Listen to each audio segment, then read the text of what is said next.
إن الحمد لله نحمده ونستعينه ونستغفره ونعوذ بالله من شرور أنفسنا ومن سيئات أعمالنا من يهده الله فلا مضل له ومن يضلل فلا هادي له وأشهد أن لا إله إلا الله وحده لا شريك له وأشهد أن محمدا عبده ورسوله يا أيها الذين آمنوا اتقوا الله حق تقاته ولا تموتن إلا وأنتم مسلمون يا أيها الناس اتقوا ربكم الذي خلقكم من نفس واحدة وخلق منها زوجها وبث منهما رجالا كثيرا ونساء واتقوا الله الذي تساءلون به والأرحام إن الله كان عليكم رقيبا يا أيها الذين آمنوا اتقوا الله وقولوا قولا سديدا يصلح لكم أعمالكم ويغفر لكم ذنوبكم ومن يطع الله ورسوله فقد فاز فوزا عظيما أما بعد فإن خير الحديث كتاب الله وخير الهدي هدي محمد صلى الله عليه وسلم وشر الأمور محدثاتها وكل محدثة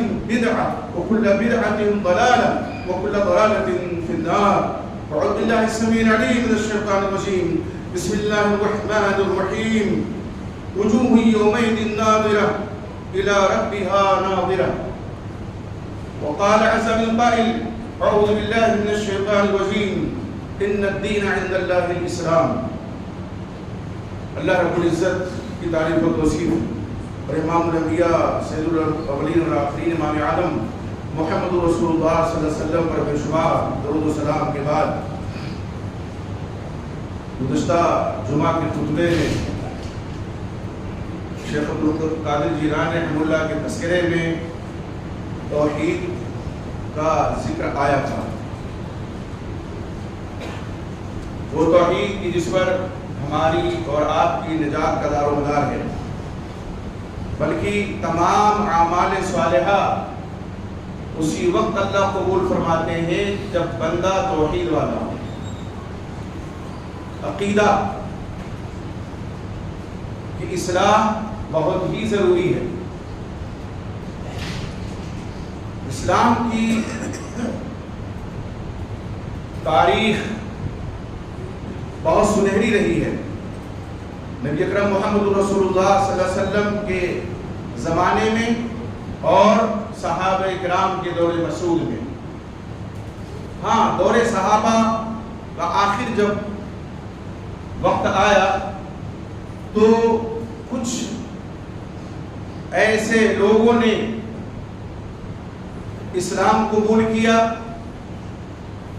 کہ جو اپنے پرانے خیالات کو لے کر کے اسلام میں آئے، اور بہت سے گروہ بعد میں وقتاً فوقتاً جنم لیتے رہے. خوارج آئے، روافض آئے، معتزلہ آئے، جہمیہ آئے، قدریہ آئے، حشریہ آئے. مختلف فرقوں نے اسلام کی سنہری تعلیمات کو، ابدی اور سرمدی تعلیمات کو، اور اسلام کا جو اصل الاصول ہے، ان تمام نے اس کو تک پہنچانے کی کوشش کی. خوارج نے گناہ کبیرہ کے مرتکب کو کافر کہہ دیا، مسلم حکمرانوں کی تکفیر کی، ان سے جنگ کو حلال قرار دیا، ان سے بغاوت کی. تو دوسری جانب معتزلہ نے گناہ کبیرہ کے مرتکب کو مخلد فی النار کہا، ہمیشہ جہنم میں رہیں گے جو گناہ کبیرہ کے ارتکاب کرنے والے ہیں. فی منزلۃ بین منزلتین کی اصطلاح ایجاد کی کہ دو منزل میں سے ایک منزل میں رہیں گے، ایک درجے میں رہیں گے، دو درجات میں سے. جہمیہ آئے تو جہمیہ نے تمام صفات باری تعالیٰ کا انکار کر دیا. معتزلہ خلق قرآن کا عقیدہ انہوں نے بنایا اور زیادہ تر اللہ رب العزت کی صفات کے منکر بن گئے. اسی طرح سے مرجیہ آئے تو مرجیہ نے کیا کیا کہ عقیدہ ایک کڑا انہوں نے کہ اگر کوئی شخص مومن ہے تو کتنا بھی گناہ کیوں نہ کر لے جائے وہ گناہ اس کو نقصان نہیں پہنچائے گا. اللہ تعالیٰ معصیت مع ایمان. ایک طرف خوارج جو گناہ کبیرہ کے مرتکب کو کافر کہنے والے، دوسری طرف مرجئہ جو اس بات کے قائل ہیں کہ ایمان آدمی لے آیا، کلمہ اس نے پڑھ لیا، بس اللہ اللہ خیر صلی اللہ، اب عمل کرے چاہے نہ کرے، اور اگر گناہ بھی اس سے ہو جائے تو کوئی نقصان نہیں پہنچائے گا۔ یہاں تک عقیدہ بنایا گیا کہ ایماننا کا ایمان ابی بکر، ہمارا ایمان ایسے ہے جیسے سیدنا ابو بکر صدیق رضی اللہ عنہ کا ایمان ہے۔ اور پھر قدریہ جنہوں نے تقدیر کا انکار کر دیا۔ ایمان کے 6 ارکان ہیں، ان میں سے ایک بنیادی رکن ہے وہ بالقدر خیرہ و شرہ، تقدیر کے خیر و شر پر ایمان لانا۔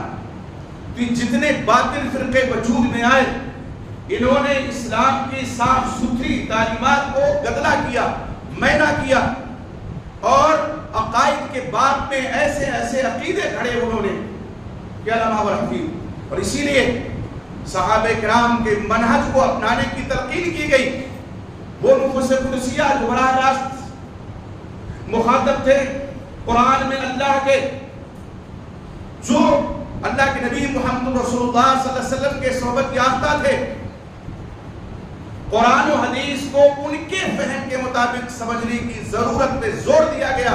اور کس نے دیا؟ اہل السنہ نے، کہ اگر ہم قرآن کی آیات کو اپنے فہم سے سمجھیں گے، احادیث رسول کو اپنی سمجھ سے سمجھیں گے، اپنے فہم سے سمجھیں گے، تو گمراہی کا شکار ہو جائیں گے۔ اور یہی ہوا۔ یہ جتنے باطل فرقے آئے، وہ خوارج ہوں، معتزلہ ہوں، وہ جہمیہ ہوں، یا مرجئہ ہوں، قدریہ ہوں، حشویہ ہوں، یا بعد میں جو فرقے وجود میں آتے گئے، سب کا حال یہی ہے کہ انہوں نے فہم صحابہ کو چھوڑ دیا ایک طرف، اور پھر وہ ایک دوسری ڈگر پہ چل پڑے، اور پھر گمراہی ان کا مقدر بن گئی۔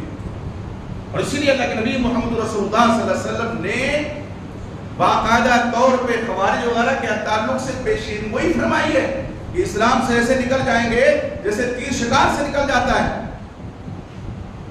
جبکہ وہ اپنے آپ کو کیا کہتے تھے؟ اہل التوحید کہتے تھے۔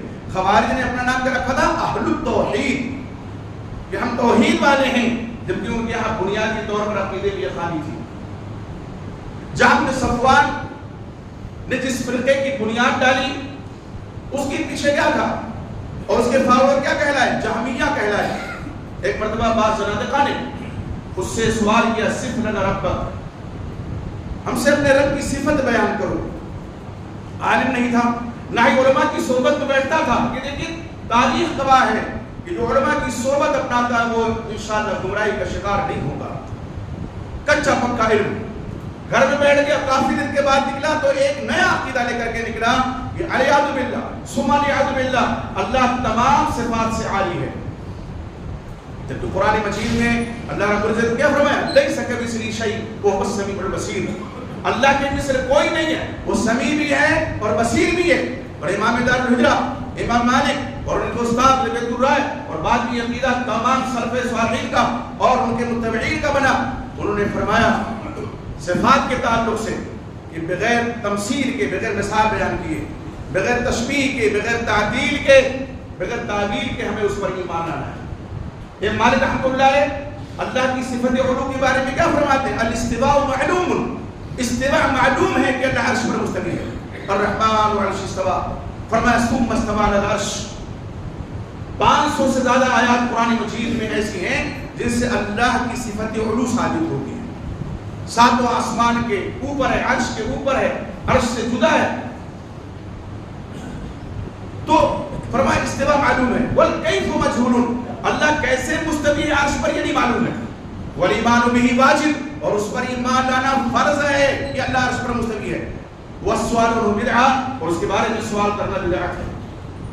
ائمہ اربعہ کو ہم دیکھتے ہیں، امام الفقہاء امام حنیفہ رحمۃ اللہ علیہ، وہ تو اس بات کے قائل ہے کہ جو شخص اللہ کی صفت علو کا انکار کرے، اللہ کے عرش پر ہونے کا انکار کرے، وہ کافر ہے۔ سورہ القدہ التحیہ میں اٹھا کر کے دیکھیا، اللہ نے تمام ائمہ کو محفوظ رکھا، لیکن بعد کے لوگوں نے کیا کیا؟ ان کے ماننے والوں نے، اب یہی جہاں میں صفات کو دیکھیے، ایک نیا عقیدہ لے کے نکلا اور تمام صفات کا منکر بن بیٹھا۔ آج یہ اپنے نام سے فرقے وجود میں نہیں ہیں، یہ بھی طے ہے۔ کوئی اپنے آپ کو جہمی نہیں کہتا، کوئی اپنے آپ کو معتزلی نہیں کہتا، کوئی اپنے آپ کو خارجی نہیں کہتا، لیکن ان کے عقائد کتب میں موجود ہیں، ان کا عقیدہ موجود ہے کتابوں میں۔ اب ایک آدمی اگر کم علم ہے اور اسے کتاب و سنت کا اس کے پاس گہرا علم نہیں ہے، وہ تو کتاب پڑھ کر کے کوئی یا ان کا عقیدہ پڑھ کر کے وہ اپنا عقیدہ بنا لے گا۔ ہاں صاحب بات سمجھ میں آ رہی ہے، یہی بات صحیح ہے۔ اسی لیے بعض لوگ تقدیر میں بحث کرنا شروع کر دیتے ہیں، جو کہ آپ صلی اللہ علیہ وسلم نے منع فرمایا ہے تقدیر میں بحث کرنے سے، آدمی کفر تک پہنچ جائے گا بحث کرتے کرتے۔ تو ایسی اللہ رب العزت کے دیدار کا مسئلہ ہے۔ 20 سے زیادہ صحابہ کرام سے کون دیدار کریں گے؟ جنتی کریں گے، جنتیوں کو اللہ تعالیٰ اپنے دیدار سے مشرف کریں گے۔ 20 سے زیادہ صحابہ کرام سے حدیث مروی ہے، اور خود قرآن مجید میں اللہ تعالیٰ نے کیا فرمایا؟ سورۃ قیامت، وجوہ یومئذ ناظرہ، بہت سے چہرے اس دن تر و تازہ ہوں گے، بارونق ہوں گے، الی ربہم ناظرہ، وہ اپنے رب کی جانب دیکھنے والے ہوں گے۔ یہ کون ہوں گے؟ جنتی ہوں گے، جنت کے مکین ہوں گے۔ حضرت جریر بن عبداللہ بجلی رضی اللہ تعالیٰ عنہ فرماتے ہیں، اسے بخاری میں حدیث ہے، صحیح مسلم میں روایت ہے، اور امام بخاری نے تو باقاعدہ طور پر صحیح بخاری کے آخر میں کتاب التوحید کے نام سے مستقل کتاب ذکر کی ہے، اور اس میں تقریباً ایسے تمام فرقے باطلہ کا رد کیا ہے۔ کہتے ہیں کننا جلوسا عند النبی صلی اللہ علیہ وسلم، ہم اللہ کے نبی محمد صلی اللہ علیہ وسلم کے پاس بیٹھے ہوئے تھے، اچانک آپ نے کہا دیکھا اذ نظر الی القمر لیلۃ البدر، 14ویں رات کی چاند کی جانب آپ نے دیکھا، فقال، تو آپ نے فرمایا انکم سترون ربکم، یقیناً بے شک تم اپنے رب کو قریب دیکھو گے، کما ترون ھذا القمر، جیسے اس چاند کو تم دیکھ رہے ہو۔ کوئی رکاوٹ نہیں ہے اس کو دیکھنے میں، دیکھ رہے ہو تم، تو اگر تم طاقت رکھتے ہو کہ سورج نکلنے سے پہلے اور سورج ڈوبنے سے پہلے جو نماز علی فجر اور عصر کی ہے، اگر طاقت ہے کرو۔ اب آپ دیکھیے کہ ہاں سترون ربکم، اپنے رب کو ان قریب تم دیکھو گے۔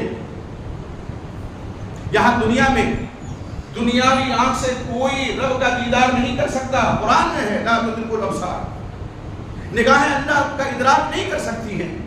حضرت موسیٰ علیہ السلام نے خواہش ظاہر کی تھی تو اللہ نے فرمایا لن ترانی، تم مجھے ہرگز نہیں دیکھ سکتے ہو، لیکن جنتیوں کو جو طاقت دی جائے گی تو اس طاقت کے دور پر وہ دیکھیں گے اللہ رب العزت کو، دیدار نصیب ہوگا۔ اور یہی جریر بن عبداللہ بجلی ہے۔ ایک دوسری روایت میں، بخاری کی روایت ہے، فرماتے ہیں کہ آپ صلی اللہ علیہ وسلم نے فرمایا انکم سترون ربکم عیانا، بے شک یقیناً تم قریب اپنے رب کو دیکھو گے، ایسے واضح طور پر کھلی آنکھ سے، صاف شفاف۔ اور ایک مثال آپ نے جو چاند کی دی، ایک دوسری روایت میں صحابہ نے پوچھا کہ اللہ کے رسول کیا ہم اپنے رب کو دیکھیں گے قیامت میں، کیا ہم اپنے رب کو دیکھیں گے؟ تو آپ صلی اللہ علیہ وسلم فرمایا کہ جو چاند کو دیکھتے ہو تم، سورج کو دیکھتے ہو، کوئی رکاوٹ آتی ہے اگر بدری نہ ہو، پھر کہا نہیں تو ایسے دیکھو گے۔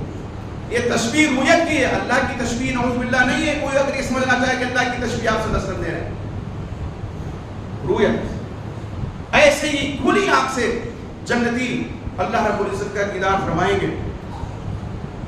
حضرت صہیب رضی اللہ عنہ کی روایت ہے، صحیح مسلم کی روایت ہے، وہ کہتے ہیں نبی اکرم محمد رسول اللہ صلی اللہ علیہ وسلم نے فرمایا اذا دخل اہل الجنۃ الجنۃ، جب جنتی جنت میں داخل ہو جائیں گے، آپ فرماتے ہیں یقول اللہ تبارک و تعالی، تو اللہ تبارک و تعالی فرمائیں گے تريدون شيئا ازيدكم، تم کچھ اور چاہتے ہو مزید دوں میں تمہیں؟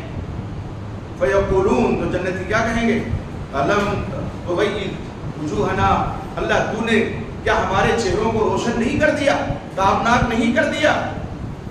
الم تدخلنا الجنت، اللہ تو نے ہمیں کیا جنت میں داخل نہیں کر دیا؟ ہم تو جنت میں آ گئے، ہمارے چہرے روشن ہو گئے۔ وَتُنَجِّينَ مِنَ النَّارِ، اللہ تو نے ہمیں جہنم سے نجات نہیں بخش دی، اب اور کیا ہمیں چاہیے؟ آپ صلی اللہ علیہ وسلم فرماتے ہیں فقال فَيَكْشِفُ الْحِجَابَ، اللہ حجاب ہٹائیں گے، فَمَا أُعْطُوا شَيْئًا أَحَبَّ إِلَيْهِم مِّن نَّظْرِ إِلَىٰ رَبِّهِمْ، تو کوئی چیز نہیں دیے گئے ہوں گے جو زیادہ ان کے نزدیک جنت میں پسندیدہ ہو، محبوب ہو اپنے رب کے دیدار سے زیادہ۔ جو رب کا دیدار کریں گے اس سے زیادہ پسندیدہ کوئی اور چیز جنتیوں کی نظر میں نہیں ہوگی۔ اور ایک روایت میں ہے ثم تلا حاضر آیا، پھر آپ صلی اللہ علیہ وسلم نے یہ آیت تلاوت فرمائی للذین احسنوا الحسنى وزیادہ، وہ لوگ جنہوں نے نیکی کی ہے ان کے لیے الحسنہ ہے۔ الحسنہ کی تفسیر مفسرین نے کہا جنت، جنت تو مل گئی، وہ زیادہ، اور زیادہ آپ نے فرمایا یہ زیادہ کیا ہے؟ رب کا دیدار۔ جنت میں آ گئے، مزید اللہ کا کرم، مزید اللہ کا انعام، مزید اللہ کا اکرام، مزید اللہ کی نوازش جنتیوں پر کیا ہوگی کہ اللہ اپنے دیدار سے جنتیوں کو مشرف فرمائیں گے، اور اس میں کوئی تفریق نہیں ہوگی کہ کوئی ادنا جنتی ہے کوئی اعلیٰ جنتی ہے۔ جتنے جنتی، اور یہ متفقہ عقیدہ ہے اہل سنت کا، اس پر اجماع ہے قرآن و حدیث کے دلائل کی روشنی میں۔ اور اسی لیے امام احمد بن حنبل رحمۃ اللہ علیہ سے جب پوچھا گیا کہ اگر کوئی شخص دیدار الہی کا جنت میں انکار کرتا ہے فرمایا وہ زندیق ہے۔ شیخ رحمۃ اللہ علیہ کا فتویٰ دیکھیے، کہتے ہیں وہ کافر ہو گیا۔ اتنا سخت، اس لیے کہ عقیدے سے سمجھوتا نہیں کیا جا سکتا ہے۔ آپ لچک پیدا کیجئے، آپ رواداری برتیے، آپ ملیے جلیے، ہم ملے جلے سب سے، یہ ضروری نہیں ہے کہ صرف مسلمانوں سے ہمارا خلا بنا رہے، غیروں سے بھی ملیں، لچک پیدا کریں، لیکن عقیدے میں لچک اللہ کو برداشت نہیں ہے، عقیدے میں لچک نہیں ہونی چاہیے۔ اور یہاں یہ بات بھی کھل کر کے سامنے آ گئی کہ جو شخص جس چیز کا ماہر ہے اور مہارت اللہ نے اس کو بخشی ہے، اس کو وہیں تک محدود رہنا چاہیے۔ ایک آدمی جو زردوزی کا کاریگر ہے اور ماہر کاریگر ہے، وہ اڈے پہ بیٹھا گا تو نقش و نگار سے کپڑا بھر جائے گا، اور وہی ایک غیر ماہر اس کا بیٹھا دیجئے اس کو تو سوئی چبھا چبھا کر کے کپڑے کو پھاڑ دے گا۔ ایک ادنا مثال آپ سمجھیے، ایک آدمی جس چیز کا ماہر نہیں ہے اس میں وہ دخل اندازی کرے گا تو کیا حاصل کر دے گا اس کا۔ اس لیے تقابل ادیان کے جو ماہر لوگ ہیں، اللہ ان کی خدمات کو قبول فرمائے، ان کو وہیں تک رہنا چاہیے، یا عقیدے کی کتاب پڑھنا چاہیے۔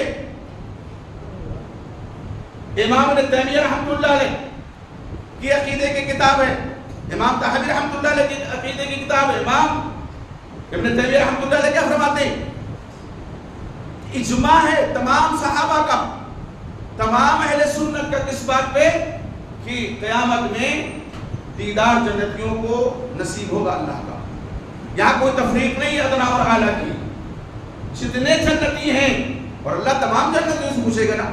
حدیث میں تو یہاں نہیں ہے کہ اے اعلیٰ جنتیوں تم سے پوچھ رہا ہوں اور کچھ چاہتے ہو، یہاں تو تمام جنتیوں سے۔ اللہ کے رسول کیا فرماتے ہیں؟ اذا دخل اہل الجنت الجنت، جب جنتی جنت میں داخل ہو جائیں گے، ادنا کا ذکر ہے کہ اعلیٰ کا ذکر کسی کا نہیں، صرف جنتی، ادنا ہوں گے اعلیٰ ہوں،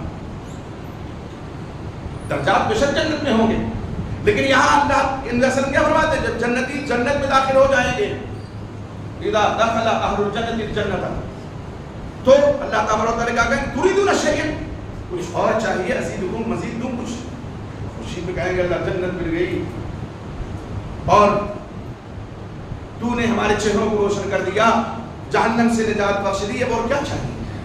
تب اللہ دیدار کوئی زیادہ ازیدکم نصیب فرمائیں۔ اسی طرح سے امام علی بن مدینی رحمۃ اللہ علیہ فرماتے ہیں، کہتے سال تو عبداللہ ابن مبارک، عبداللہ مبارک سے میں نے سوال کیا، پوچھا عن قولہ تعالی، اللہ تعالیٰ کے اس قول کے بارے میں، فمن کان یرجو لقاء ربہ فلیعمل عملا صالحا، کہ جو اپنے رب سے ملاقات کرنی چاہتا ہے اسے چاہیے کہ وہ نیک عمل کرے. اس کی تفسیر کیا بیان فرماتے ہیں عبد الباری رحمۃ اللہ علیہ، محدث کبیر ہے. وہ کیا کہتے ہیں کہ اس سے مراد رب کا دیدار ہے، رب کی جانب دیکھنا ہے جنت میں. اس لیے ضرورت آج ہے کہ آپ اپنے عقیدے کو محفوظ رکھیں. اگر آپ نے عقیدہ صحیح اپنا لیا ہے اور اللہ نے آپ کو توفیق بخشی ہے. اور میں بار بار ایک حدیث جو سناتا ہوں کہ آدمی اللہ کے وسلم نے خود فرمایا کہ آدمی کیا ہے، زمان آئے گا صبح کافر ہے، شام کو مومن ہو جائے گا، شام کو کافر ہے، صبح کو مومن ہو جائے گا. یہ بھی دینہ بعرض من الدنیا، دنیا کے ساز و سامان کے بدلے میں دین اپنا ہے، ایمان پیش کرے. ہمیشہ اس کو پیش نظر رکھنا چاہیے. اور آپ صلی اللہ علیہ وسلم نے فرمایا ترکتکم علی المحجۃ البیضاء لیلها کنہارها لا یزیغ عنها الا ہالک. میں نے تم کو ایک روشن شاہراہ پہ چھوڑا ہے، صراط مستقیم پہ چھوڑا ہے، جو کتاب و سنت کی راہ ہے. محجۃ بیضاء روشن شاہراہ پہ چھوڑا ہے. لیلها کنہارها، اس کی راتیں بھی روشن دن کی طرح سے، رات بھی اسی طرح سے روشن ہے جیسے دن روشن ہے. تو ہمارے دین میں تو کوئی ایک پیش نہیں ہے، کوئی گھماؤ پھراؤ نہیں ہے. یہ فرقے آئے اپنا وقت گزار کر کے چلے گئے. اللہ کے نبی محمد رسول اللہ صلی اللہ علیہ وسلم کے بارے میں بشارتیں بھی دی تھی اور سنائی تھی، خبر آپ نے سنائی تھی. اسی طرح شیخ عبد القادر جیلانی نے تو اپنی کتاب الغنیہ لطالب طریق الحق جو عربی میں ہے اور اس کا ترجمہ اردو طالبین اردو میں ہے، اس میں باقاعدہ ان فرقوں کا ذکر کیا ہے اور باقاعدہ طور پر رد بھی کیا ہے. ربیع ثانی کے مہینے میں گیارہویں کر کے خوش ہو جانا اور شیخ عبد القادر جیلانی رحمۃ اللہ علیہ کے عقیدے کو نہ اپنانا، یہ کون سی محبت ہے؟ ان سے محبت اگر اولیاء سے ہے، محبت اگر اتقیاء سے ہے، محبت اگر صحابہ کرام رضی اللہ عنہم اجمعین سے ہے تو ان کے طریقے پہ چلنا ہوگا. بعض لوگ کہتے ہیں صحابہ کا نام سن لے تو دل خوش ہو جاتا ہے. نعرے بازی کا دین ہمارا دین نہیں ہے کہ صحابہ کا ذکر کوئی کر دے تو خوش ہو جائیں، ان کا نام لے لیں، ان پر جو ہے دعاؤں کو کریں اور پھر ہم خوش ہو جائیں. نہیں، ان کے طریقے پر چلنا بھی ہوگا. اور تمام صحابہ کرام کا یہ عقیدہ، چونکہ وہ پوچھتے تھے صحابہ کرام نے پوچھا ہے، حدیث میں ہے نا کہ کیا ہم اپنے رب کو دیکھیں گے؟ تو اللہ کے وسلم نے فرمایا کہ اب تم سورج جو نکلا ہوا ہے اگر اس کے پیچھے بدلی نہ ہو تو کوئی مزاحمت ہوتی تمہیں دیکھنے کو اس کو؟ نہیں تو ایسے اپنے رب کو دیکھو گے تو دیدار اللہ کا ہوگا. اور ہمیں دعا بھی کرنی چاہیے اور یہ آرزو بھی رکھنی چاہیے اور ہمیشہ اپنے دل میں یہ تمنا کرنی چاہیے کہ اللہ تعالیٰ ہمیں جنت میں اپنا دیدار نصیب فرمائے.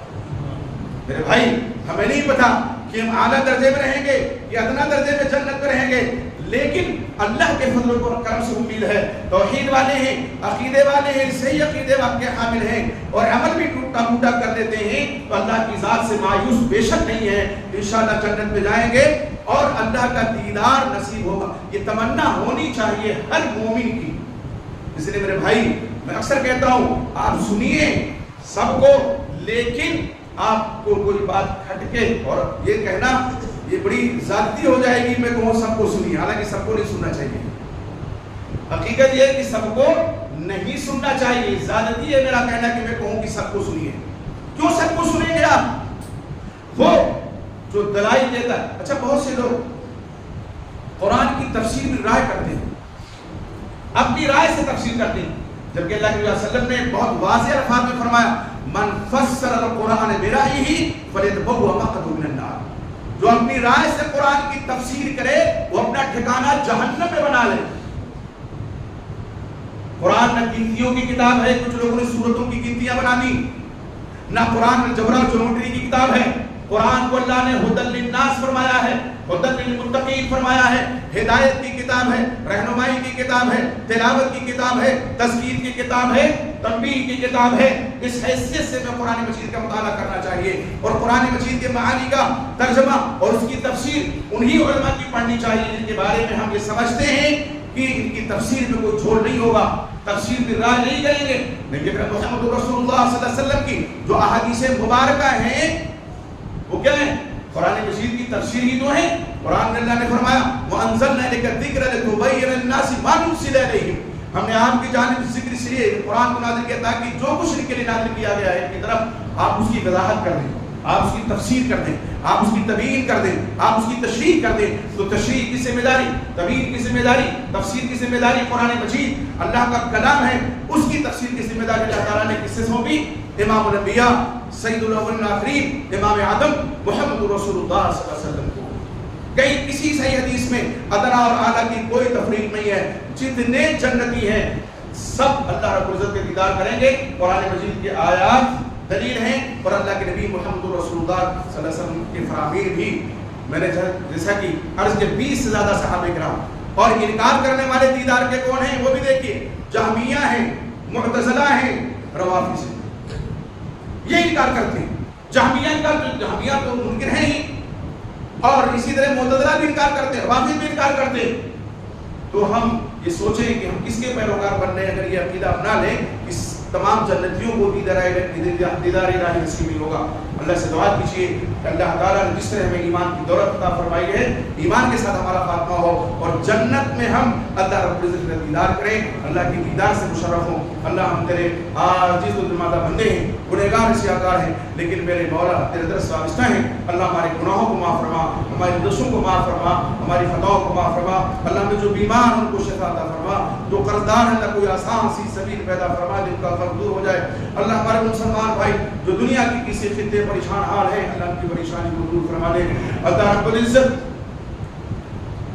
جن کے والدین یا والد سے کوئی ایک حیات اللہ توفیق عطا فرما ہم کی خدمت کے اقتدار حاصل کرنے، یا ہم میں سے جن کے والدین یا ان سے کوئی جن کی وفات ہو چکی ہے اللہ ان کی مغفرت فرما.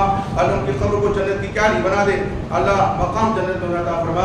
اللہ رب العزت یہ وطن ہمارا پیارا وطن ہے، اس وطن سے مفتی محبت ہے، ہمیں اپنے اس وطن میں امن و امان کی زندگی عطا فرما. ہماری جان ہمارے مال کی حفاظت فرما، ہماری عزت و آبرو کی حفاظت فرما. اللہ رب العزت ہم سب کو ظالموں کو ظلم و ستم سے محفوظ فرما دے. اللہ ہمیں ظالموں کو ظلم و ستم سے محفوظ فرما دے. اللہ ہمارے وہ بھائی جو ظالموں کے ظلم و ستم کا شکار ہیں، جو مقہور ہیں، مظلوم ہیں، مظلوم ہیں، اللہ ان کی داد نصیب فرما اور ظالموں کے پنجوں سے اللہ تعالیٰ سب کو رہائی